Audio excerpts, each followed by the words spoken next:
Fascist যে জীবনে কল্পনা করেনি তাকে কিংবা তার উত্তরসূরিদেরকে এই বাংলাদেশ থেকে কেউ পতন করাতে পারে, দেশ ছাড়া করাতে পারে, সে ওই ছাত্র জনতার ভয়ে দেশ ছাড়তে বাধ্য হয়েছে। এই অভ্যুত্থানের যে সফলতা, সেই সফলতার একটি ন্যূনতম স্টেজে না যাওয়া পর্যন্ত আমরা যদি এখনই আমাদের দল নিয়ে ভাগাভাগি শুরু করি, মতাদর্শ নিয়ে ভাগাভাগি শুরু করি, আমাদের বিভিন্ন ধর্ম নিয়ে ভাগাভাগি শুরু করি, মনে রাখবেন এই ভাগাভাগিতে আমরা যারা লিপ্ত হচ্ছি আমাদেরকে মুখোমুখি দাঁড় করিয়ে দিয়ে ওই ফ্যাসিস্টের দোসররা আমাদেরকে ধ্বংস করে দিবে, আবার একটি পাল্টা অভ্যুত্থান ঘটিয়ে ওই ক্ষমতার যে জায়গাটি সেটি দখল করে নিবে। আমরা কি সেটি হতে দিব? আমরা কি সেটি হতে দিব? যদি আমরা সেটি না হতে দিতে চাই তাহলে আমাদের ভিতরে মত পার্থক্য থাকবে, আমাদের ভিতরে বিভিন্ন বিষয়ে বিতর্ক হবে, বিভিন্ন বিষয়ে আমরা একমত হব, দ্বিমত হব, কিন্তু যেদিন এই ঐক্যের প্রয়োজন হবে, ঐক্যের ডাক দেওয়া হবে, সেদিন আপনাদের আবার রাস্তায় নেমে আসতে হবে। আমি আজকে একটি প্রাইভেট বিশ্ববিদ্যালয়ে দাঁড়িয়ে রয়েছি।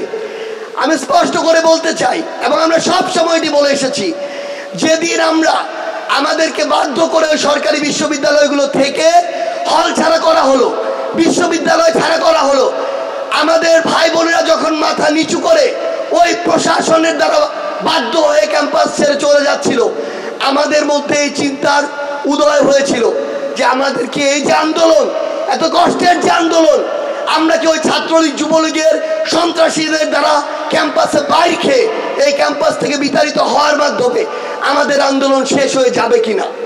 কিন্তু তারপরের দিন ঢাকা সহ পুরো বাংলাদেশে আমার প্রাইভেট বিশ্ববিদ্যালয়ের ভাই বোনেরা, স্কুল কলেজের শিক্ষার্থীরা, মাদ্রাসার ভাইরা যেভাবে রাস্তায় নেমে আমাদের ওই আন্দোলনকে নতুন একটি মাত্রা দিয়েছিল, পৃথিবীর ইতিহাসে এর চেয়ে অন্যতম সেরা কোনো ফাইট ব্যাকের দৃষ্টান্ত আছে কিনা আমার জানা নেই।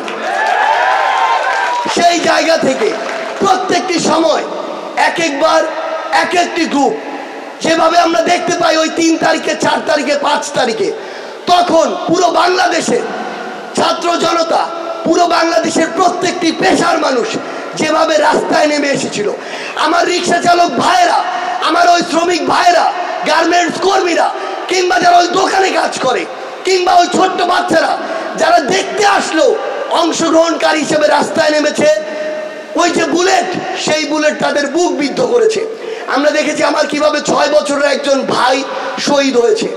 দিন শেষে ওই 4-5 তারিখে সকলে রাস্তায় নেমে এসেছিল বলে শেখ হাসিনার মতো ফ্যাসিস্ট যে জীবনে কল্পনা করেনি তাকে কিংবা তার উত্তরসূরিদেরকে এই বাংলাদেশ থেকে কেউ পতন করাতে পারে, দেশ ছাড়া করাতে পারে, সে ওই ছাত্র জনতার ভয়ে দেশ ছাড়তে বাধ্য হয়েছে।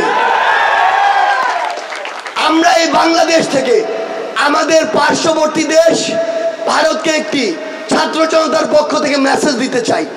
মেসেজটি স্পষ্ট, মেসেজটি হচ্ছে আপনাদের কাজ নির্ভর করবে, আপনাদের কাজের উপর দিয়ে আমরা সিদ্ধান্ত নিব যে আপনারা আমাদের বন্ধু নাকি শত্রু।